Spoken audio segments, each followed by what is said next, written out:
Police का nature ऐसा है कि आप सपोर्टिव है इन चीजों में? बहुत बुरा हाल है पुलिस स्टेशन में। तो पेरेंट्स आते हैं शेल्टर होम में, जितने बच्चे थे उन्हें पीट दिया, किसी का हाथ तोड़ दिया। अच्छा जी। गुड़गांव के शेल्टर होम में हुआ था। उसके पेरेंट्स मतलब पुलिस में थे, ठीक है, तो उसके फादर ने आके गुड़गांव के लोकल पुलिस स्टेशन वालों में अपनी सेटिंग कर ली। माय खुद पुलिस की जीप में आए हैं, 2 बच्चों को मारा है। उसका बच्चा खुद नौकरी पे गया हुआ है, वो तो सेफ है, उसे नहीं पता क्या हो रहा है, उसके पीछे दूसरे लोग पिट रहे हैं। मेरे को जैसे पता चला, मैं मतलब ईस्ट रैली से गुड़गांव गया हूँ, वहाँ पे मैंने जाके अपना मिनिस्ट्री का आई कार्ड दिखाया। पुलिस वालों ने मुझे कुछ एंटरटेन नहीं किया कि आप यहाँ बैठ जाओ। उनको बोल रहा हूँ कि भाई एक्ट है, ये कुछ भी गलत नहीं कर रहे हैं, ऐसा करके, और हंस रहे हैं वो लोग। तो ये कौन सा पुलिस का सपोर्ट हुआ? एक बार लक्ष्मी जी ने मुझे बहुत बात बोली कि आपने कभी देखा कि ट्रांस के लिए कोई वॉशरूम है? कैफे में ही गया था, तो वहाँ पे किसी बच्चे ने बोला कि भाई यहाँ पे सिर्फ आपके यहाँ पे मेल फीमेल है, आप कर तो प्राइड का इवेंट रहे हो। ओनर थी, उन्होंने ये बोला था कि भाई हमें अलाउड ही नहीं है। पता नहीं है, शायद गवर्नमेंट का ही कुछ रूल है क्या है कि आप कॉमन वॉशरूम नहीं कर सकते हो पब्लिक प्लेसेस पे। अच्छा। हाँ, तो उनको वो हटाना पड़ गया था। वो जॉब देने के लिए गवर्नमेंट इसमें और क्या कर रही है? आप बोले वो स्किल वर्क ऐसा सिखा रही है जहाँ पे वो काम ढूंढने जाएगा भी तो क्या काम ढूंढेगा? तो जब भी हम लोग स्किल बेस्ड ट्रेनिंग की बात करते हैं, ठीक है, बहुत सारे उसमें भी अलग अलग एनजीओज आ जाते हैं कि हमें स्किल बेस्ड ट्रेनिंग करते हैं, बट वो कोर्सेज के ऑफर कर रहे हैं। आप ड्राइविंग क्लासेस करवा दो, ठीक है, हम स्टिचिंग करना सिखा देंगे। क्या वो हर बंदा वो चीज़ करना चाहता है? हर चीज़ के एक्सपेंसेस बढ़ रहे हैं, टैक्सेस बढ़ रहे हैं, तो वो इंसान 10,000 की नौकरी में, 15,000 की नौकरी में कैसे सर्वाइव करेगा?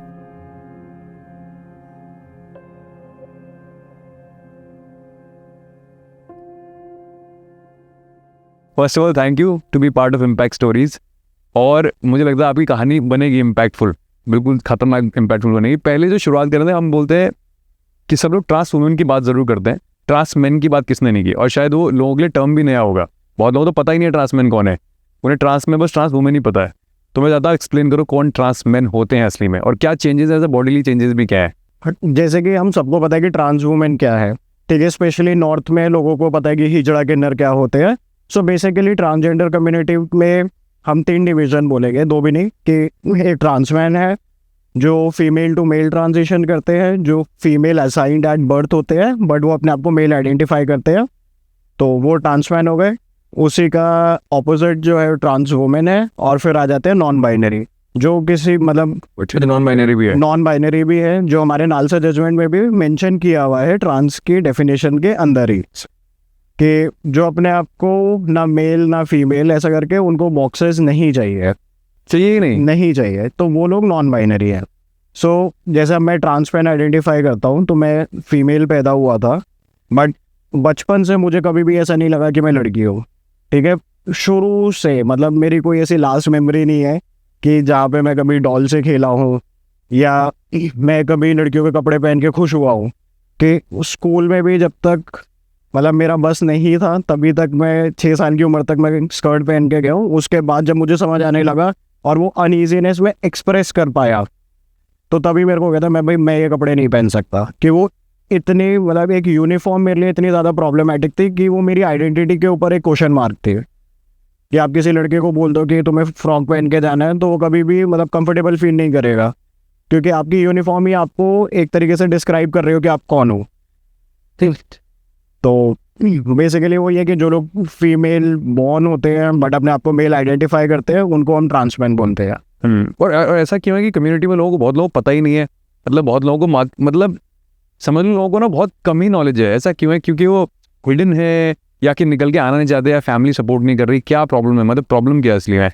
सो बेसिकली ट्रांसमैन, क्योंकि हम लोग लड़की पैदा हुए थे और हमारी जो सोसाइटी है, स्पेशली जो इंडियन सोसाइटी है, वो बहुत ज़्यादा पेट्रियार्किकल है।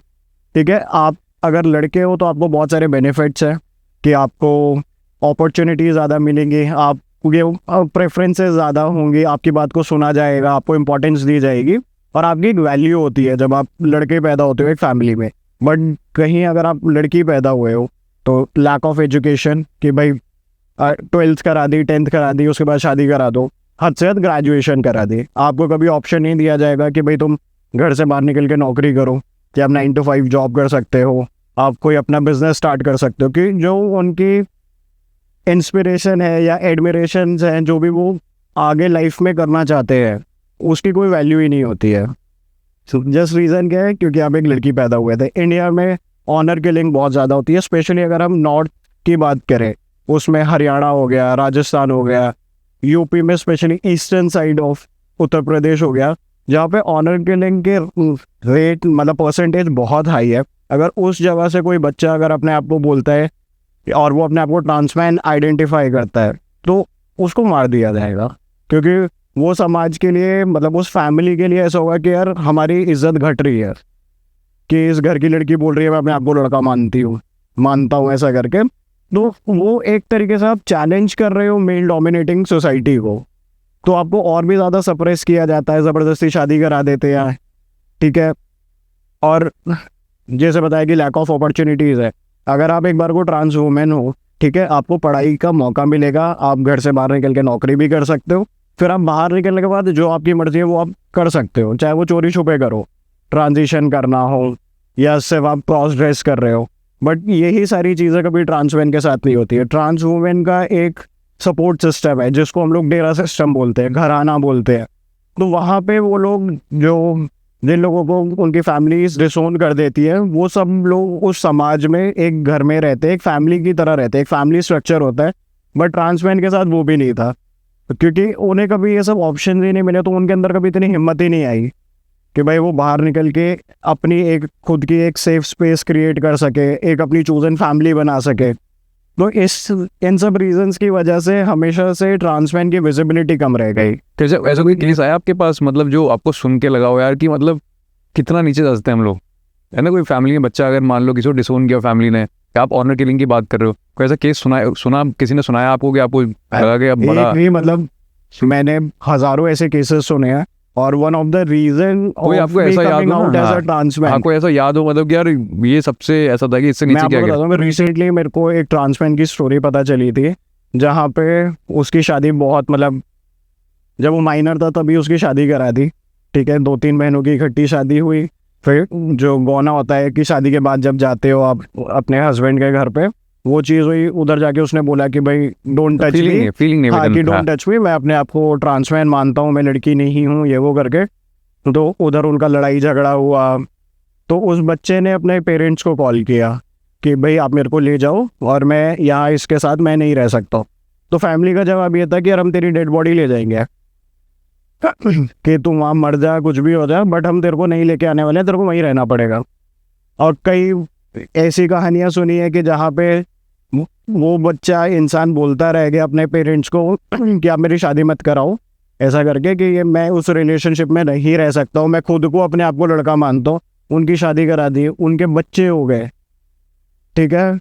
और वो कितना डिफ़िकल्ट होगा उस ट्रांसमैन के लिए जो अपने आप को मेल आइडेंटिफाई कर रहा है और उसका हस्बैंड उसके साथ फिजिकल रिलेशन बना रहा है। तो इट मीन्स उसके साथ ये फोर्सफुल रेप हो रहा है कि अगर आप किसी के साथ सेक्सुअल इंटरकोर्स में जा रहे हो तो वो फैमिली को पता होने के बाद भी हो रहा है, फैमिली को बोलने के बाद भी हो रहा है, फैमिली समझने के लिए तैयार नहीं है। कितने लोगों का हुआ कि एक शादी टूटी, दूसरी करवा दी, दूसरी टूटी, तीसरी करवा दी, 3 केसेस मतलब अलग अलग शादी के वो चल रहे हैं, डाइवोर्स केसेस। एक से छूटो फिर दूसरे का केस लड़ो, तो वो बच्चे क्या करेंगे? उनकी ज़िंदगी तो कोर्ट के केस ही काटते हुए लग गई। अब वो कब उनको ये होता है कि भाई अब हम ट्रांजिशन कैसे स्टार्ट करें। फैमिली 2 डाइवोर्स होने के बाद भी करेगी, तीसरी बार हम कोई लड़का ढूंढते हैं जो तुम्हें एक्सेप्ट कर ले। तो जिन लोगों को मतलब एक्सेप्ट नहीं कर रहा है वो नहीं करेंगे, मतलब वो इतने स्टबर्न होते हैं कि उनको लगता है कि भाई हमारे समाज में नाक ना कट जाए, कि ये बच्चा चाहे मर जाए, ठीक है, बट हमारे ये नाक नीचे नहीं होनी चाहिए। अच्छा, कभी ऐसा हुआ मान लो बच्चे ने घर छोड़ दिया, इतना होने के बाद तो मतलब इंसान क्या सोचेगा? फैमिली के साथ थोड़ी रहेगा जो सपोर्ट नहीं कर सकते। बच्चे ने घर ही छोड़ दिया, तो क्या ऐसी कोई, हम बात भी करते इस बारे में कि ऐसा कोई सपोर्ट सिस्टम है जहाँ पे वो जाके कह सके यार, क्योंकि आपने ट्रांस वुमेन की बात तो की हो, तो फिर भी एक कम्युनिटी है जहाँ जाके बोल सकते हैं मेरे को निकाल दिया, बट ट्रांसमैन कहाँ जाएगा? सो अगर हम लोग 2 साल से पहले की बात करें तो ऐसी कोई जगह ही नहीं थी, ठीक है। जो NGOs या कम्युनिटी बेस्ड ऑर्गेनाइजेशन जो काम कर रहे थे वो शॉर्ट स्टे या थोड़े टाइम के लिए शेल्टर दे देते थे, टेम्पररी शेल्टर, हाँ वैसा था। और अभी गवर्नमेंट ने शेल्टर होम स्टार्ट किए हैं गरिमा गृह के नाम से, जो कि 8 गरिमा गृह हैं ऑल ओवर इंडिया। तो उसके अंदर ट्रांसमैन ट्रांस वुमेन रह रहे हैं, और मतलब जो NGO के लोग हैं ट्रांस कम्युनिटी के, वो लोग वो शेल्टर को रन कर रहे हैं। मतलब इनिशिएटिव तो ले आते हैं, मैं मना नहीं कर रहा, अच्छा गवर्नमेंट इनिशिएटिव लिया है, बट क्या उस तरीके फंक्शन हो पाते हैं? बिकॉज आपको वो कहानी पता है ना असली में, गवर्नमेंट को थोड़ी पता है, गवर्नमेंट अपने हिसाब से कर दिया, बट क्या उस तरीके रन हो पाता है जैसे आप सोचते हो कि ऐसा होना चाहिए कि ट्रांसमैन की या ट्रांसवुमेन के लिए शेल्टर होम्स? जो शेल्टर होम्स है मतलब जितने इफेक्टिवली हो सकते हैं वैसा नहीं है कि अगर आप उनको बोल रहे हो कि आप 6 महीना साल भर रह सकते हो, बट आप उनको प्रोडक्टिव बनाने के लिए क्या कर रहे हो, आप उनकी स्किलिंग के ऊपर क्या काम कर रहे हो, ठीक है, आप उनके जॉब के लिए क्या चीज़ें करने की कोशिश कर रहे हो। क्योंकि जो बच्चे ऐसे घर से निकले हुए हैं उनका कॉन्फिडेंस लेवल बहुत कम है, बहुत लो है। ठीक है, अपॉर्चुनिटीज़ उन्हें कभी नहीं मिली है, प्यार क्या होता है, सपोर्ट क्या होता है, उन्हें वो सब चीज़ें पता नहीं है, तो ट्रस्ट इश्यूज बहुत ज़्यादा है। तो ऐसे बच्चे को आपको उसका करियर बनाने के लिए आप कितना हैंड होल्डिंग कर रहे हो। तो गवर्नमेंट ने चलो ठीक है शेल्टर होम तो खोल दिया है, अगर आप उनके फंड्स प्रॉपर टाइम पे रिलीज नहीं करोगे एनजीओ पे, तो वो शेल्टर होम को चलाना बहुत मुश्किल हो जाता है। और जो एक्टिविस्ट हैं वो सिर्फ एक्टिविस्ट ही है ना, वो प्रोजेक्ट बेस पे काम कर सकते हैं, बिल्कुल। उनके कोई बिजनेस नहीं चल रहे हैं या उनके पास कोई CSR फंडिंग्स नहीं आ रही है कि वो उन शेल्टर होम को इफेक्टिवली रन कर सके। और वहाँ 20 बच्चे 30 बच्चे रह रहे हैं, उनका महीने का खाने का खर्चा, रहने का खर्चा, कोई बीमार हो जाए वो मेडिकल एक्सपेंसेस, तो वो सब निकालना बहुत मुश्किल हो जाता है जहाँ पे रेगुलर ऑन टाइम अगर फंड्स नहीं आते हैं तो। और ये हुआ भी है और काफ़ी टाइम तक हुआ है कि गवर्नमेंट की तरफ से बहुत ज़्यादा डिले था। फिर मतलब हम लोग जैसे मैं लास्ट टाइम नेशनल काउंसिल में था जो मिनिस्ट्री ऑफ सोशल जस्टिस की है, तो उस काउंसिल में लास्ट में बात ये निकली कि उन्होंने रिपोर्टिंग ढंग से नहीं करी है। अगर उन लोगों को रिपोर्टिंग नहीं आती है तो आप अपनी टीम से लोगों को भेजो, आप उनको सिखाओ, क्योंकि उन्होंने प्रोजेक्ट किए, उन्होंने भी पहली बार आपके लिए अगर पायलट प्रोजेक्ट है तो उनका भी वो ये एक्सपीरियंस पहली बार का ही है, बिल्कुल। तो आपको उनको सिखाना पड़ेगा, ना कि आप उनका 2 साल तक डिले कर दोगे फंड्स में। क्योंकि अब जो वहाँ पे भी जो लोग रहते हैं तो उनको लगता है कि हमारे लिए पैसा आ रहा है बट ये पैसा खा रहे हैं, तो ब्लेम सारा वो उन एक्टिविस्ट के ऊपर आ जाता है जो अपना हार्ड अर्न मनी मतलब गिरवी रख के, प्रॉपर्टी गिरवी रख के, लोगों से उधार लेके वो शेल्टर होम उन लोगों ने चलाया है। उनको महीने का रेंट भरना होता है। अब सोचो ना 31 लोगों के रहने के लिए कितना बड़ा स्पेस चाहिए, 5 लोगों का स्टाफ है उधर, तो वो रन करने के लिए अगर वो मतलब स्मूथली चीज़ें नहीं होंगी तो फिर शेल्टर होम का भी कोई फ़ायदा नहीं है। आप नाम के लिए नहीं कर सकते कि सरकार के हमने गरिमा गृह खोल दिया है तो हमने बहुत बड़ा एक पहाड़ खड़ा कर दिया है, ऐसा करके या हमने बहुत कुछ बड़ी अचीवमेंट हमारी हो गई है। और हम सर इसमें वो भी तो बात कर रहे थे कि आपने बोला ना किसी को जॉब देने के लिए गवर्नमेंट इसमें और क्या कर रही है। आप बोले वो स्किल वर्क ऐसा सिखा रही है जहाँ पे वो काम ढूंढने जाएगा भी तो क्या काम ढूंढेगा, है ना, आप बात कर रहे थे, तो वो क्या बात थी? तो जब भी हम लोग स्किल बेस्ड ट्रेनिंग की बात करते हैं, ठीक है, बहुत सारे उसमें भी अलग अलग NGOs आ जाते हैं कि हमें स्किल बेस्ड ट्रेनिंग करते हैं, बट वो कोर्सेज के ऑफर कर रहे हैं। आप ड्राइविंग क्लासेस करवा दो, ठीक है, हम गाड़ी चलाना सिखा देंगे, हम स्टिचिंग करना सिखा देंगे, या हद से ट्रांस वुमेन है तो हम मेकअप आर्टिस्ट बना देते हैं। बट क्या वो हर बंदा वो चीज़ करना चाहता है? और क्या इन कोर्सेज से वो लाइफ लॉन्ग आगे सस्टेन कर पाएगा? जितनी हमारी कंट्री में महंगाई बढ़ रही है, मतलब हर चीज़ के एक्सपेंसेस बढ़ रहे हैं, टैक्सेस बढ़ रहे हैं, तो वो इंसान 10,000 की नौकरी में, 15,000 की नौकरी में कैसे सर्वाइव करेगा? कैसे वो अपने पैसे इकट्ठे करेगा ट्रांजिशन के लिए? क्योंकि आपको रेगुलर मेडिसिन भी लेनी है, हमको हार्मोन्स लेने होते हैं, फिर बहुत सारी चीज़ों का और भी ध्यान रखना होता है। ट्रांस वुमेन है तो उसको अपना फेमिनाइजेशन के लिए लेज़र ट्रीटमेंट्स हो गए, बहुत सारी अलग अलग छोटी छोटी सर्जरीज होती है, मतलब जो आपकी जेंडर अफर्मेटिव सर्जरीज हैं वो तो है ही, उसके अलावा भी वो बहुत सारी अलग अलग सर्जरीज करती हैं, ठीक है। फिर ट्रांसमैन है तो आपके मतलब मेंटल हेल्थ काउंसलिंग्स मतलब जो होते हैं सेशंस वो कंटिन्यूसली करने पड़ते हैं, क्योंकि जब आप हार्मोन्स भी स्टार्ट कर रहे हो तो इसका मतलब ये नहीं ना कि हर इंसान के लिए अगर सिर्फ HRT स्टार्ट कर लिया तो आप बिल्कुल ठीक हो गए, अब आपको कोई प्रॉब्लम ही नहीं है।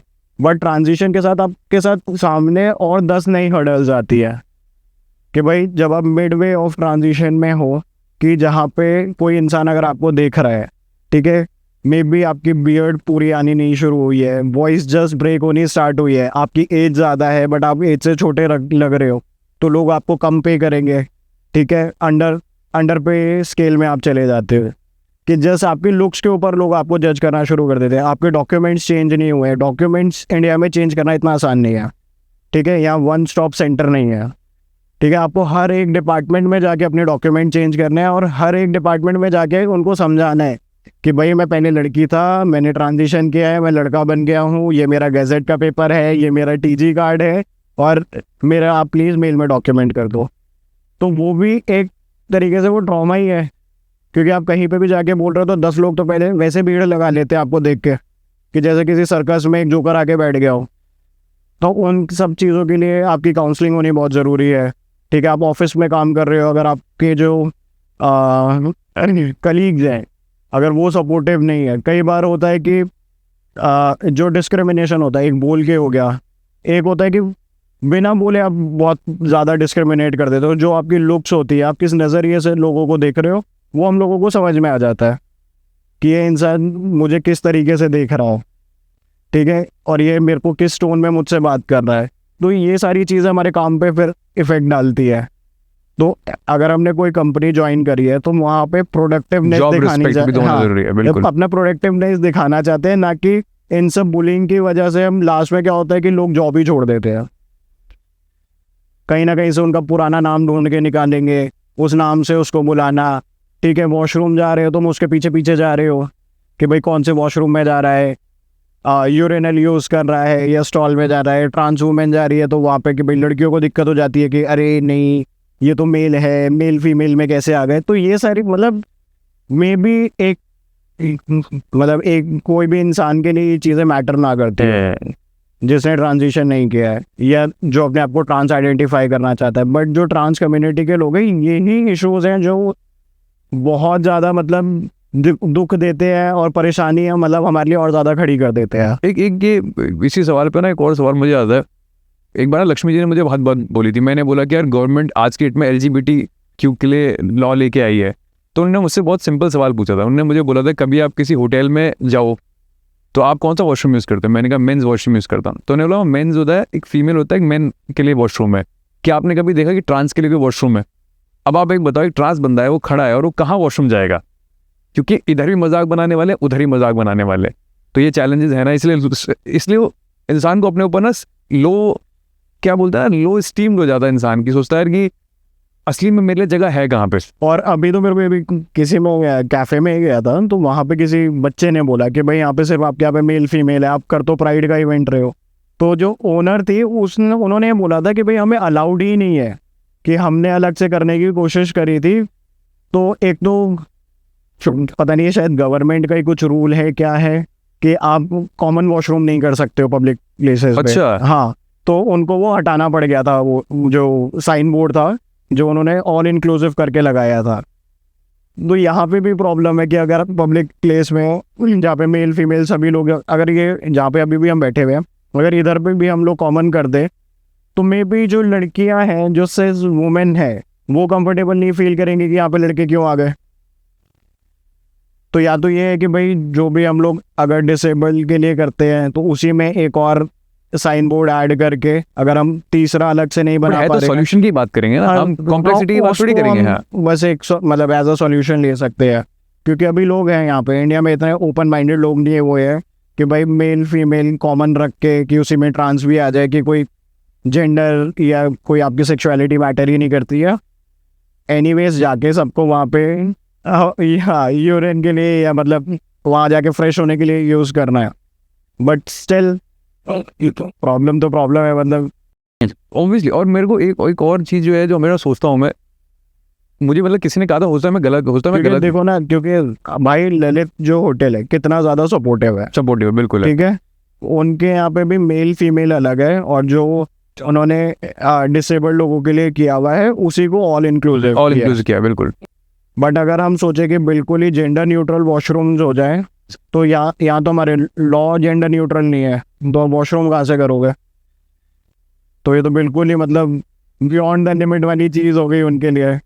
और लोग भी वैसे हैं, मैं लॉ भी छोड़ो, अगर ऑन बुक्स भी चीज़ें हो, जो हमारी सोसाइटी है वही अभी इस चीज़ के लिए रेडी नहीं है। और सही है, तो मतलब दोनों तरफ से है ना। हम ना इसकी बात कर रहे थे LGBTQ की, ये लॉ पास हुआ है, बहुत लोगों को पता ही नहीं उस लॉ, मतलब वो लोगों ने बोल दिया LGBTQ का लॉ पास हो गया, बट उस अम्ब्रेला के अंदर आते कौन कौन है ये किसी को पता ही नहीं है। अभी तक तो सिर्फ जो लॉ पहले तो मैं आपको बता देता हूँ LGBT है क्या, ठीक है। LGBT में L जो है वो लेस्बियंस हैं, गे मतलब G, B, bisexual, T trans, फिर Q होता है क्वेयर, जो जिसमें मतलब कोई भी आ सकता है, नॉन बाइनरी भी हो गए, एंड्रोजेनस लोग भी हो गए। फिर A हो गया मतलब ए सेक्सुअल लोग जो होते हैं, I इंटरसेक्स, और प्लस फिर ऐड किया कि एडिशनल जो भी, क्योंकि बहुत सारी जेंडर जो आदमी को आइडेंटिटीज पता ही हैं, नहीं है। बहुत सारी सेक्सुअलिटीज हैं, और हम हर एक वर्ड को आइडेंटिफाई नहीं कर सकते, तो उसके लिए वो प्लस ऐड किया गया है। सो अभी तक इंडिया में जो है 2014 में नालसा जजमेंट आई थी जो कि ट्रांस लोगों को लेके है।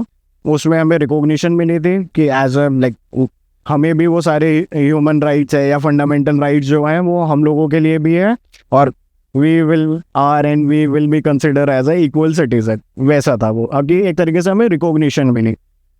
फिर 19 में एक्ट पास हुआ, फिर उसके एक्ट आया, फिर अभी जो साइड बाय साइड जो चल रहा है वो होमोसेक्सुअल मैरिज के ऊपर है। बिल्कुल। तो वो अभी तक लीगल नहीं हुआ है कि आप लिव इन में रह सकते हो, बट स्टिल लिव इन में रहना जो है वो किसी चीज़ का सॉल्यूशन नहीं है। मैरिज राइट्स के लिए लोग क्यों डिमांड कर रहे हैं, हमें उस चीज़ पे बात करनी है। बिल्कुल। मैरिज राइट्स से क्या होता है कि भाई अब मेरा जो है कि जो पार्टनर है, ठीक है, अगर मैं किसी के साथ शादी करता हूँ और अगर मैं अपने आप को गे आइडेंटिफाई कर रहा हूँ, तो यार मैं कोई पॉलिसी करूँगा, मुझे वो बंदा चाहिए उसमें, मैं उसको नॉमिनी बनाना चाहता हूँ, ठीक है, मैं कोई प्रॉपर्टी खरीद रहा हूँ, हम दोनों को जॉइंट नेम में प्रॉपर्टी चाहिए, क्योंकि या तो वो ये कि आप या तो आपका ब्लड रिलेशन हो या आपकी वो वाइफ हो, तभी आप उसके साथ खरीद सकते हो मिलके। तो जब तक अगर मेरी उसके साथ ऑन पेपर शादी नहीं होगी मेरे पार्टनर के साथ, कल को मैं हॉस्पिटल जाता हूँ, ठीक है, इमरजेंसी में मुझे एडमिट किया जाता है, तो मेरा अटेंडेंट बन के अगर कोई साइन करना चाहे, तो वो अगर मेरे ब्लड रिलेशन में नहीं है और वो मेरे को अपना स्पाउस नहीं दिखा सकता, तो क्या मतलब वो मेरे वहाँ पे वो मेरे साथ रुक नहीं रिस्पॉन्सिबिलिटी नहीं सकता है। है। बिल्कुल। तो है तो वो पार्टनर, बट आप इन सब जब तक आप शादी को वैलिडेट नहीं करोगे, तो ये सारी जो प्रॉब्लम्स हैं वो मतलब हमेशा ही रहेंगे। तो फिर नाम के लिए रह जाएगा कि भाई लिव इन में रह लो, कि हम लोग एक्सेप्टेंस आ गई है, एक्सेप्टेंस आ रही है, बस कहने को है वो वो तो। बोलने के लिए है। जब तक आप शादी को लीगलाइज नहीं करोगे, ये सारी चीज़ें कम्युनिटी के लिए मतलब सॉर्ट आउट नहीं होंगी। और शादी शादी शादी इसलिए नहीं है, हमें सिविल राइट्स जो है हम लोग उस चीज़ की डिमांड कर रहे हैं। एक ना, मैं ये बात भी बहुत सोचता हूँ, हम बात करते हैं सेक्स चेंज की, है ना, मतलब मैंने सुना है काफ़ी रिस्की होता है, अब पता नहीं होता नहीं होता, मुझे तो आप ही बता पाओगे। अगर सेक्स चेंज करने जाता है इंसान और लाइफ के लिए इतना रिस्की है, तो क्यों इंसान पहले ये स्टेप लेता है कि यार मुझे चेंज कर देना चाहिए? इसीलिए क्योंकि उसे लगता है कि यार अब सोसाइटी में जैसा मैं दिखता हूँ मुझे वैसे आइडेंटिफाई करना चाहिए अपने आप को, या फिर उसे इस बात का डर है कि पर्सनैलिटी लोग एक्सेप्ट नहीं कर पाएंगे। ये देखो, अगर मैं अपनी बात करूं कि मैंने क्यों अपना मतलब जेंडर अफर्मेटिव सर्जरीज जो कराई है, क्योंकि शायद मैं बिल्कुल खुश नहीं था। अगर मैं सर्जरी नहीं कराता तो मैं वैसे ही मैं सुसाइड कर लेता, ठीक है, क्योंकि वो जो प्रेशर होता है, सोचो ना, आप अंदर से अपने आप को कुछ और फील कर रहे हो, आप वो चीज़ एक्सप्रेस कर रहे हो, बट कोई उसको रिकॉग्नाइज ही नहीं कर रहा है। कि अगर कोई मतलब फिजिकली लड़की पैदा हुई और वो बोले कि नहीं मैं लड़का हूँ, और सामने से कोई उसकी बात को सुनने के लिए तैयार नहीं है, उल्टा उसका मजाक उड़ा रहा है कि भाई ये तो पागल है, इसको अक्ल नहीं है, या सिर्फ ये बोल देना कि भाई बच्चा है, थोड़े टाइम में मतलब मेच्योर होकर चीज़ें समझ में आ जाएंगी, इसकी जो गलत फहमी है वो दूर हो जाएंगी। बट शायद कोई भी एक बच्चा पैदा होता है तो उसको पता होता है कि वो लड़का है या लड़की है, ठीक है, उसको बताने की ज़रूरत नहीं पड़ती है। तो वैसे जो ट्रांस लोग जो होते हैं, जो अपने सेक्स असाइंड एट बर्थ के साथ जो भी पैदा होते हैं, वो कंफर्टेबल नहीं होते, इतनी ज़्यादा अनईजीनेस होती है, तभी वो सर्जरी को ऑप्ट करते हैं। अदरवाइज उनके पास ऑप्शन ही नहीं है, वो मतलब उस शरीर में जीना ही नहीं पसंद करते हैं। तो रिस्क का तो कोई मतलब ही नहीं है। उनको जो एक रिलीफ, एक सेटिस्फेक्शन मिलती है, और जो मेंटल पीस, जो हम लोग इतनी मेंटल हेल्थ की बातें करते हैं, तो मतलब एक्चुअल में उसकी बहुत ज़्यादा इंपॉर्टेंस है। और कम्युनिटी के साथ इतना ज़्यादा ट्रॉमेटाइज उनको किया जाता है, और इतनी चीज़ें वो झेलते हुए आते हैं बचपन से, कि वो मेंटल हेल्थ पे बहुत ज़्यादा इम्पैक्ट करती है। और सर्जरी के बाद एक तरीके से वो मेंटल स्ट्रेस ही है जो हमारा ख़त्म हो जाता है। मतलब हमें बहुत ज़्यादा रिलीफ मिलता है कि अब आप लाइफ में आगे फोकस्ड हो सकते हो, आप सोच सकते हो कि आपको क्या करना है, कैसे आगे ग्रो करना है, किस तरीके की आप फैमिली चाहते हो, आपके रिलेशंस अच्छे हो जाते हैं लोगों के साथ। क्योंकि जब आप खुद से परेशान हो, जब इंसान जो खुद से परेशान होता है वो सामने वाले को क्या खुश रखेगा, उसको हर इंसान दुश्मन लगेगा। तो सर्जरीज कॉम्प्लिकेटेड है, बट इतनी भी कॉम्प्लिकेटेड नहीं है ऐसा करके कि आप वो करवा नहीं सकते हो। कॉम्प्लिकेशन हर चीज़ में होती है। एक छोटी सी भी चोट लग के अगर 2 टाँके भी लगते हैं तो उसमें भी कॉम्प्लिकेशन होती है। तो वही है कि बट हमारे लिए सर्जरी इतनी ज़्यादा इम्पोर्टेंट है कि चाहे 100 टाँके आए, 100 मतलब 100 स्टिचेस आए, वो अपनी आइडेंटिटी हाँ। ढूंढने के लिए है। आइडेंटिटी भी, और पता है भाई मतलब जो आपका वजूद है वो आपको उस चीज़ से मिल रहा है ना। बिल्कुल बिल्कुल बिल्कुल। एक और बात है जो मुझे लगता है पूछ लेनी चाहिए। अब बात तो करें चेंज की, सेक्स चेंज की बात तो चलो कर ली, अब कॉस्ट भी तो है, उसकी अपनी कॉस्ट भी तो है ना, कॉस्ट के साथ अच्छा, मैं आती है आपको ना। बता देता हूँ कि सेक्स चेंज पहले बोलते थे, अभी इसको हम जेंडर अफर्मेटिव बोलते हैं। जब मैंने भी सर्जरी कराई थी तो अब उसमें हम सेक्स रीअसाइनमेंट सर्जरी बोलते थे। मैं बता रहा हूँ कि उसमें सेक्स रीअसाइनमेंट सर्जरी बोलते थे, अभी जेंडर अफर्मेटिव बोलते हैं। तो बेसिकली सेक्स होता है कि जो हमारे जेनाइटल्स हैं, जिन ऑर्गन्स के साथ हम पैदा हुए हैं। जेंडर होता है जो हमारे दिमाग में है कि हम अपने आप को क्या आइडेंटिफाई कर रहे हैं। तो उस अब जो है ये जेंडर अफर्मेटिव, हम उसको अफर्म कर रहे हैं। ओके, तो इसलिए वो सेक्स रीअसाइंड की मतलब आप सेक्स को चेंज कर रहे हो, वो वर्ड हटा के हम अपने जेंडर को अफर्मेटिव कि हाँ ये makes चीज़ sense, ठीक है makes वो sense. कर रहे हैं। ओके अच्छा, अगर जेंडर एफर्मेट्स अगर हम करवा रहे हैं तो सबसे पहली बात तो मुझे ये जाननी, कॉस्ट जो होती है ना, देखो हर चीज़ का कॉस्ट आती है और हर बंदा अफोर्ड कर पाए ज़रूरी नहीं है। बिल्कुल, तो गवर्नमेंट कोई स्कीम तो जरूर लेके आई होगी, बट क्या लोगों के लिए बेनिफिशियल भी है? गवर्नमेंट स्कीम लेके आई है बट अभी तक वो एप्लीकेबल नहीं हुई है। कि जो आयुष्मान जो पॉलिसी आई है, सो आयुष्मान कार्ड अभी तक ट्रांस लोगों के नहीं बने हैं। ठीक है, उसमें था कि भाई 5 लाख तक की सर्जरी है, आपको फ्री ऑफ कॉस्ट हो जाएगा ऐसा करके। बट उसमें यह भी होता है कि भाई आपके कौन से डॉक्टर उस पैनल पे आ रहे हैं, क्या वो डॉक्टर्स उतने ट्रेंड हैं, वो इतने स्किल्ड हैं उन सर्जरीज को लेके, या वो हमें गिनी पिग बना के पहले सीखेंगे। बिल्कुल ठीक है, अब यार मेरे को सर्जरी करानी है, ठीक है, सर्जरी मेरी रिक्वायरमेंट है, बट मैं बिल्कुल ही ऐसे जाके किसी डॉक्टर के आगे नहीं बैठ सकता ना कि जिसने कभी वो सर्जरीज ही ना की हो, उनको टेक्निक्स ही नहीं पता है, बस वो मुझे कुछ और बोल रहे हैं और जब मैं होश में हूँ मेरा कुछ और ही हुआ हुआ है। तो क्या लोग कंफर्टेबल होंगे ऐसे डॉक्टर्स के पास जाने के लिए? हमारे जो हेल्थ इंश्योरेंस होते हैं उसमें सेक्स चेंज ऑपरेशन मतलब जेंडर अफर्मेटिव सर्जरी जो है वो कवर ही नहीं होती है। तो पहली बात तो बहुत सारे लोगों को पता ही नहीं है कि हेल्थ इंश्योरेंस होते भी है। ठीक है, बिल्कुल स्पेशली जो कम्युनिटी के लोग हैं वो लोग बहुत चीज़ों को लेके अनअवेयर है, और अगर वो हेल्थ इंश्योरेंस कराते भी हैं तो उसमें ये सर्जरीज इंक्लूड नहीं होती है, इंक्लूड नहीं होती है, क्योंकि ये प्लास्टिक सर्जरी में आती है।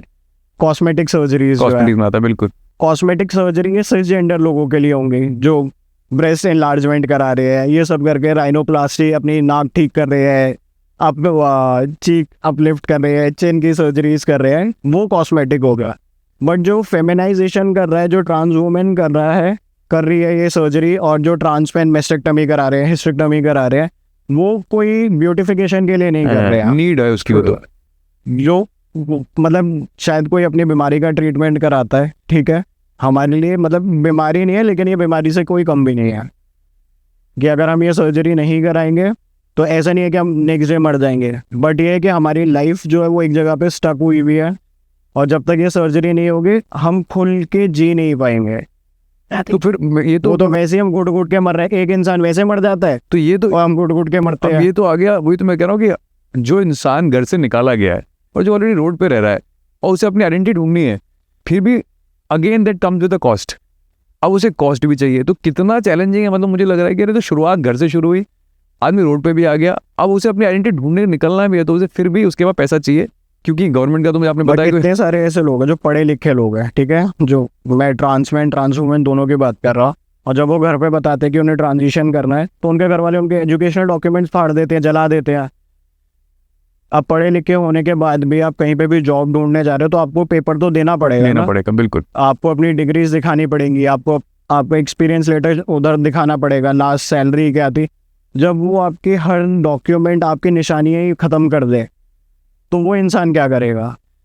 तो ये तो और ज़्यादा मुश्किल हो जाता है कि अगर आप बता भी दो कि बड़ी हिम्मत करके कि भाई मुझे ये सर्जरी करानी है और मुझे नहीं लगता कि जिस तरीके से आप मुझे देख रहे हो मैं वो इंसान हूँ और मैं कुछ और अपने आप को आइडेंटिफाई करता हूँ, तो पेरेंट समझने की जगह वो इतने ज़्यादा पैनिक हो जाते हैं या पता नहीं इतने एरोगेंट हो जाते हैं, उनकी खुद की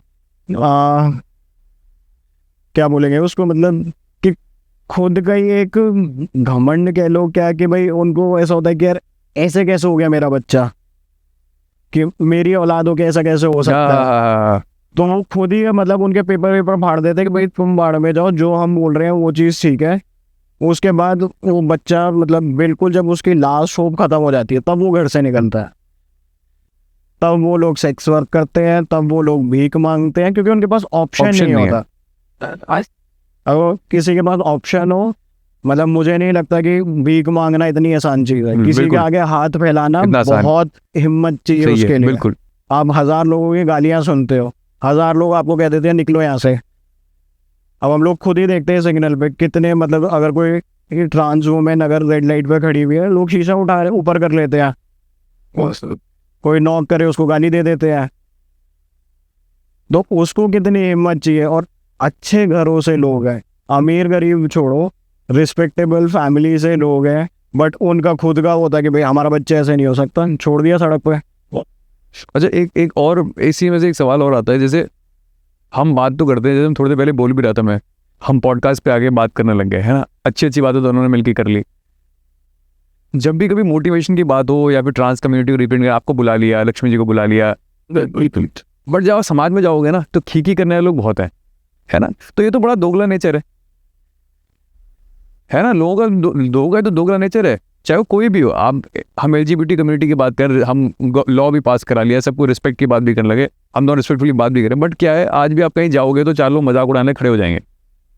तो वो कैसे सेंसिबल सोसाइटी बोलेंगे, तो ये तो ड्यूल नेचर हो गया एक तरीके से। ये इस क्वेश्चन से जानना क्या चाहते हो? मैं जानना चाहता हूँ आपसे, मैं जानना चाहता हूँ कि लोग कहते तो है आज के डेट में कि यार हम रिप्रेजेंट कर रहे हैं कोई चीज़ को ना, है ना, बट क्या हुआ, लोग ना आज के डेट में उतने ही, अगर कोई ट्रांस बंदा जाएगा तो मजाक तो उड़ाते ही है ना। तो मैं वो कहना चाह रहा हूँ कि मजाक तो वहीं के वहीं है ना, लोग बातें, और चाहे वो कितने रिस्पेक्टेबल हो, वो रिस्पेक्ट की बात भी करेंगे, पर हर आदमी जलब करने नहीं जाएगा। हाँ, तो डबल नेचर हो गया ना इंसान का, है ना। बातें बहुत बड़ी बड़ी करेंगे, हम पढ़े लिखे हैं, हमें पता है, तो पढ़ा लिखा नेचर कहाँ से आ गया। मैं स्पेशली अगर मैं ट्रांस वुमेन की बात करूँ, क्योंकि वो लोग बहुत ज़्यादा विजिबल रही हैं, ठीक है। तो वैसे तो कुछ लोगों को होता है कि भाई इनका आशीर्वाद बहुत लगता है, ठीक है। जब उन्हें आशीर्वाद चाहिए होगा, किसी दुख में होंगे, परेशानी में होंगे, वो पैरों में भी पड़ जाएंगे, ठीक है। और वहीं पे मैं लोगों को देखता हूँ जो मतलब ट्रोलर्स जो होते हैं सोशल मीडिया पे, वो क्या कुछ गंद नहीं बोलते, मतलब वो तो लेवल छोड़ो, मतलब खुद ही पढ़ के ऐसा हो जाता है कि यार क्या, मतलब क्या घटिया लोग हैं लोग, मतलब इतना नीच उनके वो जवाब, मतलब वहाँ पे वो लोग कमेंट पोस्ट करते हैं भाई। मतलब बहुत दुख भी लगता है कि जब तुम्हें ज़रूरत होती है तो तुम ही जैसे लोग, तुम लोग मतलब लाइन में लगते हो कि भाई मिलवा दो। जैसे कुंभ होता है, कुंभ में कितनी भीड़ आती है, लाखों करोड़ों लोग आते हैं, तब वो तुम्हारे लिए वही इंसान भगवान हो गया, ठीक है। और जब तुम्हें ज़रूरत नहीं है, तुम्हें किसी की टांग खींचनी है, तुम उसी इंसान को तुम उल्टा बोल रहे हो कि तुम तो ऐसे करते हो वैसे करते हो, मतलब गंद से गंद बोल रहे हो। तो दोगलापन ही है, मतलब आई थिंक या तो वो लोगों का नेचर ही ऐसा होता है कि जब ज़रूरत है तो हाथ फैले वो सब कुछ करके नीचे पड़ जाएंगे ज़मीन पे, और जब मतलब अपना मतलब निकल गया तो फिर क्योंकि उल्ट वही मैं बोलना। जॉब अपॉर्चुनिटी की बात कर, जॉब अपॉर्चुनिटी कैसे बढ़ेगी जब आपके पास दोगला नेचर है। वैसे तो आप काम भी करना चाहते हो, और वर्क प्लेस में आने के बाद दूसरे का मजाक उड़ाना चाहते हो, तो यार उनके अंदर कॉन्फिडेंस कैसे बिल्डअप होगा। सो अगर हम लोग मल्टीनेशनल कंपनीज का देखें, उन्होंने काफी अच्छा रोल प्ले किया है। उन्होंने बहुत अच्छा रोल प्ले वो कर रहे हैं, पॉलिसीज में चेंजेस लेके आ रहे हैं। जो बहुत बड़ी कंपनीज है जिनका CSR फंड बहुत बड़ा है, वो लोग अपने फंड से सर्जरीज भी स्पॉन्सर कर रहे हैं, ठीक है। वो लोग रिम्बर्स कर देते हैं, और अलग अलग कंपनी में अलग अलग है। कोई ₹1,00,000 दे रहा है, रिम्बर्स कर रहा है, पेड लीव दे रहा है, कोई ₹2,00,000 दे रहा है सर्जरी के लिए। कुछ लोग पढ़ने के लिए भी, आगे फर्दर एजुकेशन के लिए, हायर एजुकेशन के लिए भी वो आपको फंड्स दे रहे हैं, स्कॉलरशिप दे रहे हैं। और कहीं पे ऐसा भी देखा है कि सिर्फ दिखाने के लिए उनको, अगर वो ट्रांस हायर करना चाहते तो सिर्फ उन्हें ट्रांस वुमेन चाहिए, क्योंकि ऐसे ट्रांस वो दिखाना चाहते हैं कि अगर वो ऑफिस के लॉबी में से जा रहे हैं, कॉरिडोर से निकल के जाए तो पता चल जाए यार इन्होंने ट्रांस रखा है। अपने आप को सिर्फ प्रोग्रेसिव दिखाने के लिए वो पोर्ट्रे करना चाहते हैं, बट एक्चुअल में वो कुछ नहीं करना चाहते। तो ऐसे भी लोग हैं, बट लकीली अभी कुछ सालों से, मतलब 2-2.5 सालों से कंपनीज बहुत आगे आ रही हैं, और वो लिटरली अच्छे से वो लोगों को काम सिखाना चाह रहे हैं। कई बार मैंने ये भी देखा है कि उनके यहाँ वैकेंसी नहीं है, अगर उनको वो कैंडिडेट पसंद आ गया तो वो उसके लिए पोजीशन भी क्रिएट कर रहे हैं।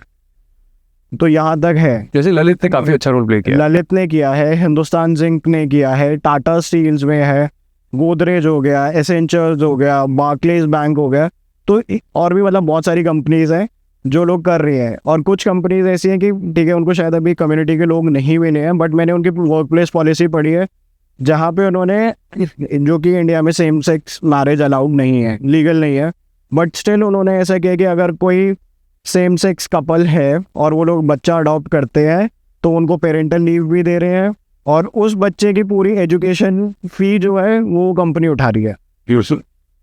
बट ये इंटरनेशनल कंपनीज हैं जो इतना स्टैंड ले पा रही हैं, और स्टिल जब तक गवर्नमेंट की तरफ से और स्ट्रॉन्ग ऐसे वर्क प्लेस पॉलिसीज़ नहीं आएंगी, एटलीस्ट मतलब उनको एडवाइजरी रिलीज़ करनी पड़ेगी, और जो मैंडेटरी हो सभी कंपनीज़ के लिए, चाहे वो इंडियन कंपनीज़ हो या मल्टीनेशनल कंपनीज़ हो, कि उनको वो फॉलो करनी है।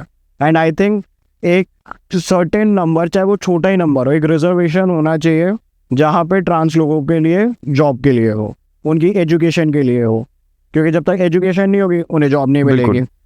एक और चीज़ देखते हैं, चलो मान लो कोई बच्चा है ना, किसी भी ट्रांस कम्युनिटी से हो, उसको काफ़ी बुली किया है ना, फिर वो बंदा अपनी कंप्लेन लिखाने पुलिस के पास जाएगा। तो जो ना दो अलग अलग सिनेरियो होते हैं, पब्लिक में तो बुली हुआ, अब पुलिस का नेचर ऐसा है कि आप सपोर्टिव है इन चीज़ों में। बहुत बुरा हाल है, बुरा हाल है। मैं इसी पे आना चाहता हूँ, बहुत गंदा हाल है कि मैंने खुद देखा अपने सामने होते हुए।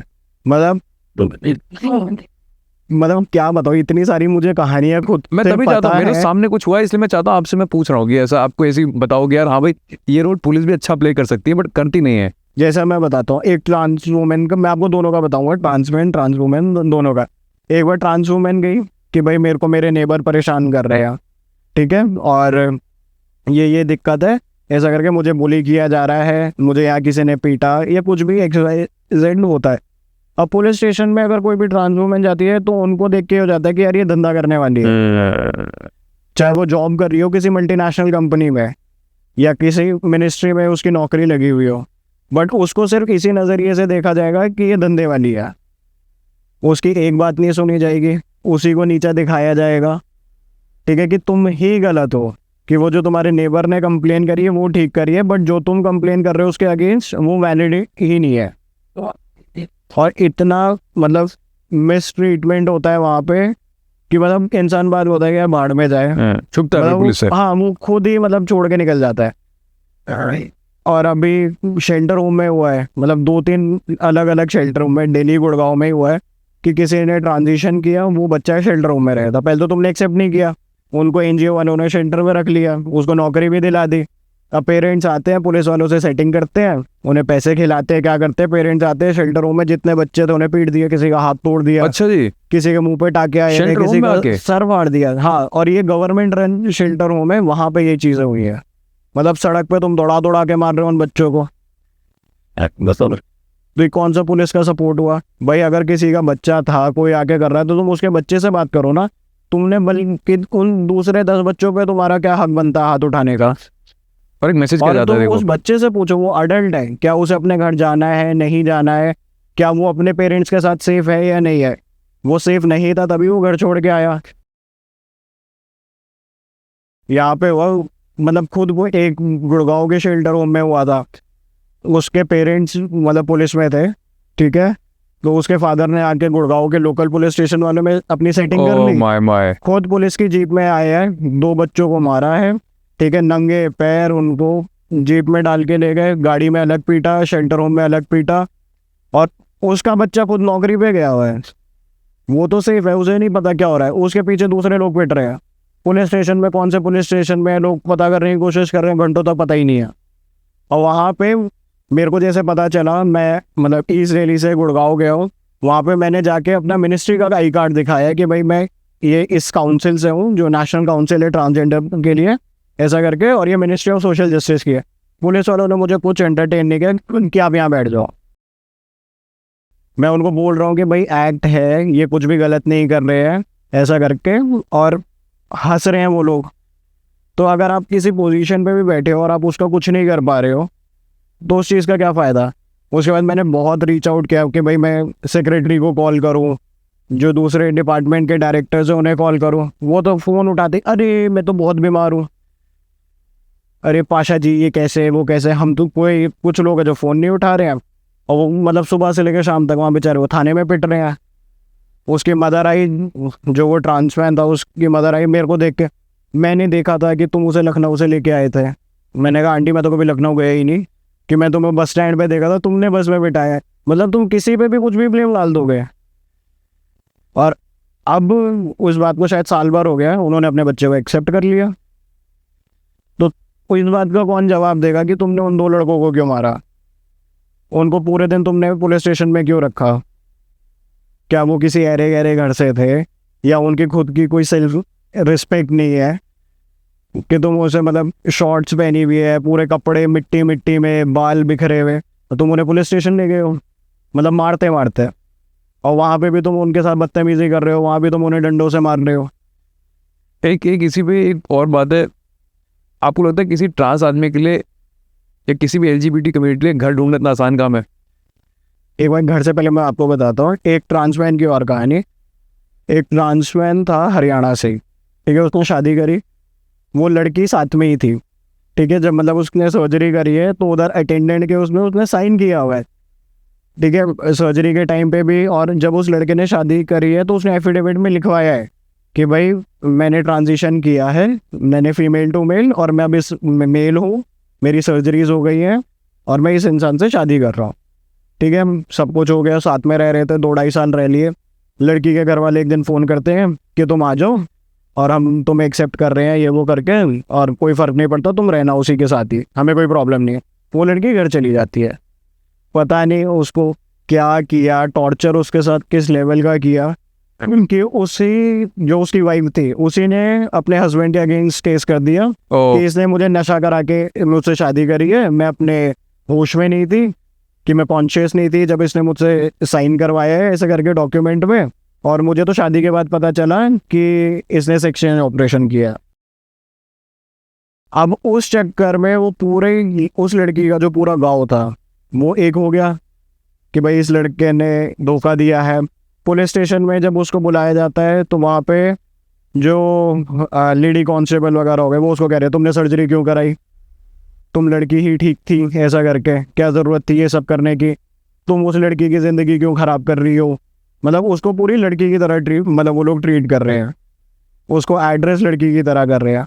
तो उस बच्चे ने बेचारे ने परेशान हो गया, अपने फादर को फ़ोन किया कि पापा मैं इस पुलिस स्टेशन में आप आ जाओ।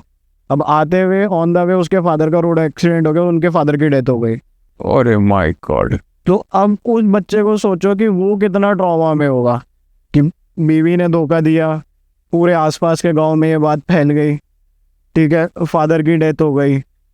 तो एक पुलिस के सपोर्ट ना होने की वजह से, वरना सीधा सीधा ये बनता था कि भाई दोनों मेजर हैं, दोनों ने अपनी मर्जी से शादी करी है, और बात इनको डिसीजन लेना है कि भाई साथ में रहना है नहीं रहना है। और उन्होंने इतना इस चीज़ का मतलब इतना बड़ा कर दिया, और जिसके सारे प्रूफ्स है कि उस प्रूफ को तुमने झूठा कर दिया कि भाई शादी की नशे में हुई है, धोखेधड़ी से हुई है, और सारे के सारे केसेस उस उल्टे ट्रांसमैन पे कर दिया। जेल कौन जाएगा? वो ट्रांसमैन जाएगा। जेल जाएगा तो वो कौन सी जेल में जाएगा? अब तुम उसे मेल में डालोगे, फीमेल में डालोगे, अलग से तो सेल्स ही नहीं है। और अगर मेल में डालोगे तो वो उसके लिए कितनी सेफ स्पेस है, फीमेल में डालोगे तो कौन सी औरत उसके साथ वहाँ पे सेफ फील करेगी। नहीं, मतलब बहुत सारी चीज़ें करने की ज़रूरत है। बिल्कुल, आप मतलब सोचने वाली बात है हमेशा से। और मैं तो ये सोचता हूँ कि जब कोई भी बंदा, कोई भी बच्चा अगर ट्रांस कम्युनिटी से आता है, अगर वो घर ढूंढने भी निकले तो उसे घर देने को रेडी होगा? बिल्कुल नहीं। तो बच्चा जाएगा कहाँ? मतलब रोड पे भी परेशान है, मतलब घर देते हैं तो बहुत ज़्यादा डबल ट्रिपल वो रेंट कर देते हैं, जिसके पास ऑलरेडी पैसा बेचारे वो कमाने के लिए बड़ी मुश्किल रास्ते हैं। जो नौकरी है नहीं वो कहाँ रहे हुए हैं, मतलब बहुत मुश्किल है। पहली बात तो वो आईडी कार्ड मांगते हैं, आईडी कार्ड पे वो पुरानी फ़ोटो, पुराना नाम, और अगर उसने जैसे ट्रांजिशन स्टार्ट कर लिया है, चाहे हार्मोन्स ही स्टार्ट किए हो जो कि इतने एक्सपेंसिव नहीं होते, तो लोग हार्मोन्स एटलीस्ट स्टार्ट कर लेते हैं। तो बंदा देख कुछ और ही रहा है, मतलब बिल्कुल ही ऑपोजिट है। तो उसके जेंडर में अगर फीमेल है, वो एक बिल्कुल दाढ़ी वाला इंसान भारी आवाज़ के साथ अगर मेल दिख रहा है, तो मतलब जो लैंडलॉर्ड है वही मना कर देते हैं कि भाई तुम्हारे तो आईडी कार्ड ही नहीं मैच कर रहा, हम कैसे तुम्हें नौकरी दे दें। घर दे दें। हाँ मतलब सॉरी, कैसे तुम्हें घर दे दें। बहुत दिक्कत हो जाती है। और सीधे या तो फिर रेंट बहुत मांगते हैं कि अगर किसी नॉर्मल कोई कपल या कोई भी इंसान रहने जा रहा है या बैचलर रहने जा रहा है, अगर वो उसे 5-7 हज़ार रुपये मांगेंगे लेंगे, वहीं पे अगर कोई ट्रांस व्यक्ति जाता है तो सीधे उसे 15-20 हज़ार रुपये। तो फिर मैं फिर ये सोचने पे मजबूर हो गया कि मतलब कि जो हम लॉ की बात कर रहे हैं तो उसका फ़ायदा क्या हुआ? मतलब सोसाइटी में एक्सेप्टेंस है कहाँ? एक्सेप्टेंस तो उसे ही बोलता है जो आदमी को हर जगह एक्सेप्टेंस मिले। बट ये है कि स्टिल मैं तो मतलब ये बोलूँगा, चलो ऑन पेपर चीज़ें आई हैं, धीरे धीरे हम ही लोग सेंसिटाइज करेंगे। बहुत सारे एक्टिविस्ट हैं, बहुत सारे मतलब इन्फ्लुएंसर्स हैं जो लोग कोशिश कर रहे हैं कि लोगों को अवेयर कर सकें। और मतलब ग्राउंड लेवल पे बहुत सारे CBOs अक्रॉस इंडिया लोग काम कर रहे हैं, बट एज सच मतलब गवर्नमेंट की तरफ से इनिशिएटिव नहीं है। ऑन पेपर है चीज़ें, बट उसको कैसे एप्लीकेबल करना है, कैसे लोगों को, जो उनकी ड्यूटी बनती है कि लोगों को सेंसिटाइज करना, क्योंकि जो इतना काम वो लोग इफेक्टिवली कर सकते हैं, हम लोग नहीं कर सकते हैं। अगर PM ने जैसे स्टार्ट किया था कि बेटी बचाओ बेटी पढ़ाओ, वैसे ही अगर कोई कैंपेन ट्रांस के लिए कर दे स्टार्ट, तो वो ज़्यादा इफेक्टिव होगा। आप मेट्रो स्टेशन पे, मतलब अगर मेट्रो सिटीज़ की बात करें तो सब जगह पे मेट्रोज है, वहाँ पे आप पोस्टर्स लगाओ, आप नालसा के बारे में लिखो, ट्रांस के बारे में लिखो, क्या आइडेंटिफिकेशन होती है, शेल्टर होम के बारे में बताओ। अगर आपके पास जॉब्स आ रही हैं, कुछ आ रही है, आप ऐसे करके आप इतनी जगह आप लोग पोस्टर्स लगा के ये सब लोगों को अवेयर कर सकते हो। सोचने वाली बात, मैं भी आज मतलब सोचने पड़ गया बहुत ज़्यादा। भाई ऑन पेपर तो बहुत कुछ है कहने को, मतलब बहुत कुछ है ट्रांस के लिए कि हम लोग बहुत आगे बढ़ रहे हैं ट्रांस राइट्स में ये वो, बट अगर हम डेप्थ में जाते हैं, मतलब मैं एक बच्चे को जानता हूँ, ठीक है, मोहल नाम है उसका, वो आज उसको 4 साल हो गए हैं, वो CBSE में अपना डॉक्यूमेंट चेंज नहीं कर पा। अरे बाप रे, 4 साल में? 4 साल हो गए। उसने 10th करी थी अपने पुराने नाम से, अब क्योंकि उसका ट्रांजिशन हो गया है।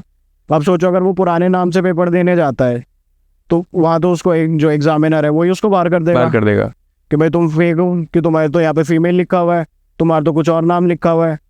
और वो क्या आधार कार्ड दिखाएगा? आधार पे तो उसका न्यू नेम है और न्यू जेंडर मार्क है उसका, तो फिर कैसे वो बेचारा पेपर देगा? 4 साल हो गए हैं वो अपने पेपर मतलब डॉक्यूमेंट चेंज नहीं कर पाया। 4 साल में उसकी 12th भी हो जाती है, ग्रेजुएशन भी हो जाती है, और अभी तक उसका 12th में एडमिशन नहीं हुआ है। अच्छा, एक और सवाल इसमें आपसे पूछ रहा हूँ। मेरे को ये बताओ, आप अब कम्युनिटी से क्या होता है, लीडर्स से उठते हैं, है ना, लीडर्स भी आते हैं। कुछ लोग सच में कम्युनिटी के भले के लिए काम करना चाहते हैं, बट प्रॉब्लम है कुछ लोग ऐसे भी आ गए हैं जो उस कम्युनिटी के नाम से फ़ायदा उठाना चाहते हैं बस। देखो अपॉर्चुनिस्टिक लोग सब जगह पे है, ठीक है, और तो वो ये है कि कम्युनिटी का कुछ लोग मिसयूज़ करने की कोशिश कर रहे हैं, बट आप किसी को रोक नहीं सकते, क्योंकि LGBT मतलब जो कम्युनिटी है वो जो स्पेक्ट्रम है, आप किसी को जज नहीं कर सकते हो कि जेंडर जो है वो फ्लूइड है, किसी की सेक्सुअल ओरिएंटेशन है तो वो फ्लूइड है, तो आप किसी को बोल नहीं सकते। वो सिर्फ आप ही को पता है कि वो फ़ायदा उठाने के लिए कर रहा है या वो सही में अपने आप को कुछ और आइडेंटिफाई कर रहा है। अच्छा, एक और मैं काफ़ी ज़्यादा देखता हूँ रोड्स पे ना, काफ़ी लोगों को भीख मांगते हुए भी देखता हूँ, बट कभी कभार तो सच में लड़के ही होते हैं जो साड़ी पहन के भीख मांग रहे होते हैं और नाम किसी और कम्युनिटी का बदनाम कर रहे होते हैं। ये सवाल मेरे से ना बहुत लोगों ने किया। हाँ, मैं जानना चाहता हूँ, मेरा भी एक नहीं, मेरे को बहुत लोगों ने पर्सनली भी बोला है कि नकली होते हैं। नकली होते हैं? तो मैं बोल रहा हूँ कि नकली कोई नहीं होता, क्योंकि साड़ी पहनने, किसी में लड़के को बोल दो कि तू साड़ी पहन के सड़क पे खड़ा हो जा, उसके लिए गूदा चाहिए। अगर उसमें हिम्मत है तो खड़ा ही नहीं हो सकता। अगर मैं मतलब मैं आपको भी बोल दूं कि आपको एक साड़ी पहन के रोल करना है, बिल्कुल हिम्मत नहीं है, ठीक है, आप एक्टर हो, आपको एक रोल करना, आप 10 बार सोचोगे बिल्कुल कि यार मैं कर पाऊंगा नहीं कर पाऊंगा, और आपको पता है कि वो रोल है सिर्फ, और वो इंसान डेली खड़ा हो रहा है उसी रेड लाइट पे। सबसे बड़ी बात, फैमिली ने एक्सेप्ट नहीं किया इसलिए वो ट्रांजिशन नहीं कर पाया, ठीक है, या जो भीख मांग रहा है उसके पास नौकरी के ऑप्शन नहीं है कि वो अपने ट्रांजिशन भी स्टार्ट कर पाए। और कई बार ऐसा होता है कि लोगों की ज़बरदस्ती शादी करवा दी जाती है, ठीक है, उनसे कभी पूछा ही नहीं जाता है। और इंडिया में चाइल्ड मैरिज होती है, चाहे वो इलीगल बोली जाए बट होती है, चाहे लड़का हो लड़की हो। कुछ कम्युनिटीज़ हैं जो बचपन में ही शादी करा देते हैं। तो जब आपकी बीवी है, आपको अक्ल नहीं है, आप इतने मैच्योर नहीं हैं, आपके बच्चे हो जाते हैं, तो एक टाइम के बाद आप ट्रांजिशन का सोच भी नहीं पाते। कि वो मेडिकली ट्रांजिशन कर पाए, बट जो उनके अंदर से आत्मा है आप उसे भी नहीं मार सकते हो। तो ये वो लोग हैं जिनको लोग बोलते हैं नकली है, नकली है। नकली नहीं है, उनकी मजबूरियां हैं कि वो कभी ट्रांजिशन नहीं कर पाए। करना चाहते थे, करना चाहते हैं, बट घर वालों का सपोर्ट ना होना और उनकी ना चाहते वो एक दूसरी फैमिली होना, तो वो लोग डुअल लाइफ जीते हैं। सड़क पे वो आपको ज़रूर साड़ी में दिख रहे हैं, बट वो घर एक आदमी की तरह ही जा रहे हैं वापस। तो स्पोर्ट्स की बात करते हैं, है ना। स्पोर्ट्स, आप ऑब्वियसली बॉडी बिल्डर हो तो आपसे तो बात करनी ज़रूरी है। हम स्पोर्ट्स से मोटिवेट तो कर रहे हैं कि यार किस कम्युनिटी को मोटिवेट करो, बट केवल मोटिवेशन थोड़ी कम स्पोर्ट्स चलता है ना। मोटिवेशन तो आप बॉडी बिल्डिंग करते हो, आप किसी को सजेस्ट कर दो किसी बेचारे ऐसे ट्रांस बच्चे को जो अभी अपनी ज़िंदगी में स्ट्रगल कर रहा है, जो मेंटल स्टेज पे नहीं। बॉडी बिल्डिंग एक टास्क है भाई, है ना। तो मैं कह रहा हूँ किसी ये कह देना गवर्नमेंट का या किसी का भी कि यार स्पोर्ट्स में लेके आओ, बच्चों को स्पोर्ट्स में लेके आओ, इज़ नॉट इनफ। मानते हैं इस बात को? बट गवर्नमेंट तो बोल ही नहीं रही है स्पोर्ट्स में लेकर। मतलब फिर भी अगर आप भी चाहते हो किसी बच्चों को कहीं, मैं जो चाहता हूँ स्पोर्ट्स में मतलब कम्युनिटी के लोग आके स्पोर्ट्स में आए, उसका रीज़न है क्योंकि मुझे ऐसा लगता है कि आज जो मेरी खुद की पर्सनैलिटी है वो बहुत अलग है बाकी ट्रांस लोगों से। क्योंकि मेरे पास एक एरिया था जहाँ पे मैं अपना स्ट्रेस आउट जो भी था मेरे दिमाग में वो मैं निकाल देता था। ठीक है, कई बार होता है कि आपके पास बोलने के लिए कोई इंसान नहीं होता, बट एटलीस्ट जब तक मैं जिम में हूँ या जब तक मैं ग्राउंड में मैं दौड़ रहा हूँ, मैं स्केटिंग कर रहा हूँ या मैं बास्केटबॉल खेल रहा हूँ, मैं उन घंटों के लिए उस चीज़ को नहीं सोच रहा हूँ। समझ रहे हो? बिल्कुल। कि अगर आप सिर्फ बैठे हुए हो एक जगह पे कि कोई फ्रेंड नहीं है, मतलब कोई फैमिली सपोर्ट नहीं है, कर रहे हो, हाँ, कि कोई सपोर्ट नहीं है, कुछ नहीं, आप किसी से बात नहीं करोगे तो अंदर ही अंदर मतलब आप खोखले होते जाओगे। वहीं पे अगर मैं कोई भी फिजिकल एक्टिविटी कर रहा हूँ तो मेरी जितनी भी नेगेटिव एनर्जी है, ठीक है, या जिसकी वजह से मुझे बहुत ज़्यादा स्ट्रेस हो रहा है मेंटली, वो कुछ घंटों के लिए तो मैं भूल जाऊँगा। और वही चीज़ करते करते अगर मुझे मज़ा आने लगा तो मेरा वो पैशन बन जाएगा, तो मैं अपना माइंड डाइवर्ट कर सकता हूँ। अगर और स्पोर्ट्स से आप बहुत सारी चीज़ें सीखते हो। स्पोर्ट्स सिर्फ ये नहीं है कि आप फिजिकली फिट हो रहे हो, आप एक दूसरे इंसान हो जाते हो। कि जो स्पोर्ट्समैनशिप होती है वो एक भाईचारा है। ठीक है, एक कोई भी स्पोर्ट्समैन होगा जो एक ट्रू एथलीट है, एक ट्रू स्पोर्ट्समैन है, वो हर दूसरे बंदे को अपलिफ्ट करेगा। ठीक है, यहाँ पे लोग किसी के हाइट से, किसी के जेंडर से, किसी के कलर से, किसी के फाइनेंशियल स्टेटस से जज नहीं करते यार। तो नहीं, आपकी परफॉर्मेंस आपकी पहचान है वहाँ पे। आप कितने अच्छे हो, आप कितना इम्प्रूव कर सकते हो। और अगर कोई आपका कॉम्पिटिटर भी होगा ना और कहीं पे आप लैग कर रहे हो, वो आपको करेक्ट करेगा। ये कोई फैशन वाली इंडस्ट्री नहीं है कि जेलेसी फैक्टर है लोगों के अंदर या आपको फेक लैविश लाइफ दिखानी है।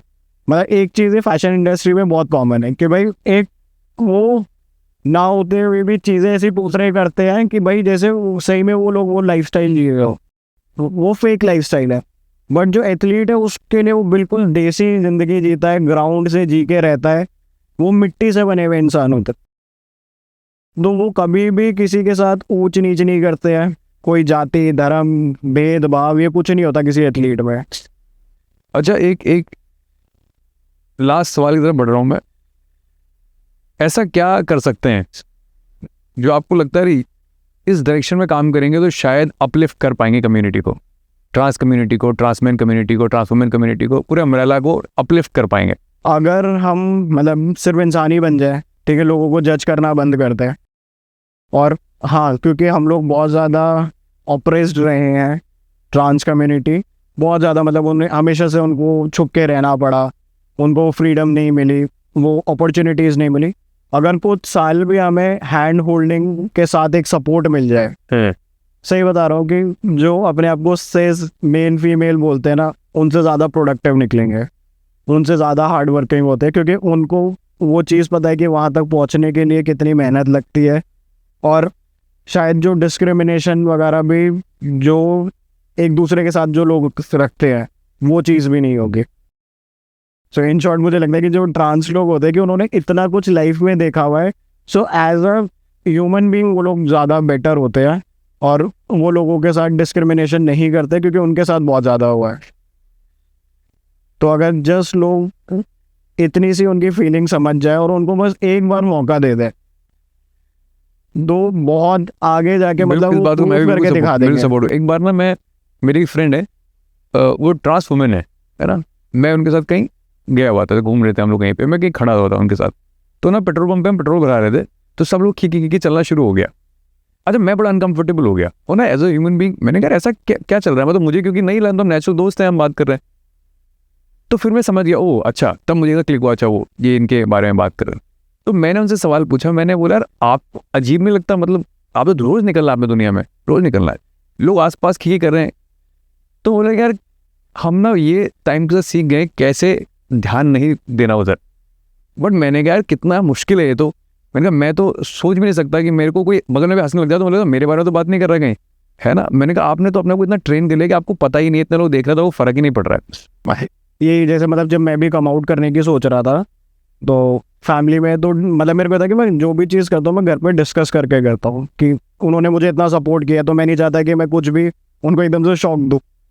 तो जब मैं डिस्कस कर रहा था तो मेरे डैड ने यही बोला कि यार तेरे को लोग ना बहुत ज़्यादा ट्रोल करेंगे, अब्यूज़ करेंगे और बहुत बुरा भला बोलेंगे, तो तुझे ये सब चीज़ें क्यों फेस कर रही हैं ऐसा करके, कि जब किसी को पता ही नहीं है कि तूने ट्रांजिशन किया है। क्योंकि मेरे ट्रांजिशन में कभी भी किसी को आइडिया ही नहीं था, ठीक है, मैं बचपन से ऐसा रहा, मतलब ये मैंने जब तक खुद से पब्लिकली कम आउट नहीं किया है, तो ना मेरे बेस्ट फ्रेंड्स को, ना मेरे स्कूल फ्रेंड्स को, किसी को थोड़ा बहुत भी मतलब भनक भी नहीं थे। तो बाई चॉइस जब आप कम आउट कर रहे हो तो फैमिली कंसर्न होती है कि भाई क्या ज़रूरत है, क्यों बताना दुनिया को। तो तब मैंने उनको ये बोलता कि पापा मैं इतना सुन चुका हूँ, इतना झेल चुका हूँ कि मुझे अब फ़र्क ही नहीं पड़ता, कि शायद मैंने वो चीज़ें आपको कभी बताई नहीं, कि मेरे फ्रेंड्स को नहीं पता होता नहीं था, बट सोसाइटी के दूसरे लोग हैं जो आपको देख के शक्लें बना रहे हैं, ठीक है, कमेंट पास कर रहे हैं, चाहे वो धीरे से बोले कि भाई हिजड़ा जा रहा है, छक्का जा रहा है, ऐसा करके, बट वो विस्पर्स मेरे कान तक जा रही हैं। स्मार्ट होता है ऑलरेडी, हर इंसान स्मार्ट है, सबको पता है क्या बोल रहा है कोई। अब क्या कौन क्या कर रहा है, लिप सिंक कर सकते हो, आपको सब कुछ समझ में आ रहा है। तो उनका वो हमेशा से उनका भी यही कंसर्न था, तो मेरा सिर्फ उनको ये जवाब था, पापा अब फ़र्क ही नहीं पड़ता है। अभी भी मतलब सोशल मीडिया पे जो ट्रोलर्स हैं हद से ज़्यादा ट्रोल करते हैं। शुरू में मुझे बहुत फ़र्क पड़ता था, यार ऐसा क्यों बोल रहे हैं, ऐसा क्यों कर रहे हैं, बट आज के टाइम पे तुम कुछ भी लिख लो तो मुझे लगता है कि तुमसे घटिया इंसान कोई नहीं है, कि तुम्हारे पास ज़िंदगी में कुछ करने के लिए ही नहीं है, कि तुम इतने वेले इंसान हो कि तुम मेरे पोस्ट पे आके अनडिसेंट कमेंट कर रहे हो, कि तुम्हारे पास खुद के लिए मतलब प्रोडक्टिव करने के लिए कुछ भी नहीं है लाइफ में। बिल्कुल बिल्कुल। अच्छा, लास्ट क्वेश्चन पूछता हूँ आपसे, सच में मुझे ये बात मुझे लगती है, वैसे लोग ऐसे अरे हिजड़ा है, अरे किन्नर है, इसे गाली की तरह क्यों देते हैं, मतलब क्यों गाली बोलते हैं, ऐसे गाली थोड़ी है ये। क्योंकि उनको ये नहीं पता कि इन वर्ड्स के कुछ अलग मतलब क्या होता है, बिल्कुल। और उन्होंने हमेशा इसको डेरोगेटरी मतलब बुरे तरीके से यूज़ करने की कोशिश करी है। क्योंकि समाज ने हमेशा से ये दिखाया कि कोई भी जो ट्रांस व्यक्ति है, जो अपने आप को हिजड़ा किन्नर समाज का एक हिस्सा मानता है, कि ये बहुत नीचे लोग हैं, ऐसा करके हम लोग इनसे ऊपर हैं, ये लोग डाउन करके बात करते हैं, ये हमेशा हाँ नीचा दिखा के उनको बात की जाती है कि यार ये तो हिजड़ा है, मतलब एक गाली की तरह बोल देते हैं। तो मतलब ये प्रॉब्लम है ये तो। क्योंकि आपको पता है जब मैंने ये रील लक्ष्मी जी के साथ मतलब किया जैसे जो सोशियो कल्चरल टर्म्स क्या है और कम्युनिटी के लिए इन वर्ड्स का क्या मतलब है, उनकी वो खुद को अपने आप को वो आइडेंटिफाई करते, तो उन्हें क्या फर्क पड़ेगा। मैंने क्यों ऐसा बोला, जब मैंने लक्ष्मी जी के साथ इंटरव्यू किया था ना, तो उन्होंने इसका एक्सप्लेनेशन दिया था पूरा, तो उस रील पे ना 6-7 मिलियन व्यूज आए थे, और लोगों ने बोला अच्छा इसका ये मतलब होता है। मैंने कहा सोचो 6 मिलियन लोगों को ये नहीं पता इसका मतलब क्या है, बट 6 मिलियन लोगों को ये पता है कि ये तो हिजड़ा किन्नर ये तो गलत चीज़ है। हाँ, क्योंकि उन्होंने वही सुना ना, मतलब जब वो छोटे थे तो उनके पेरेंट्स ने उनको यही बोला। तो मेरे को बड़ा सोच के बहुत सारी चीज़ें वैसे भी होते हैं कि भाई हिजड़े आ जाएंगे, बच्चा ले जाएंगे, बहुत होता है कि अगर इंटरसेक्स बच्चा पैदा हो जाए तो ये ले जाते हैं, बट ऐसा नहीं होता है, कोई नहीं लेके जाता है। मतलब मैं इतने सारे डेरों में गया हूँ, वहाँ पे कितने सारे बच्चे हैं जिनसे मैं मिला हूँ, उनके पेरेंट्स छोड़ के गए, वो उस बच्चे को नहीं पालना चाहते थे। मतलब 24 घंटे के बच्चे को तुम छोड़ के चले गए हो दरवाजे पे कि इसे तुम पाल लो।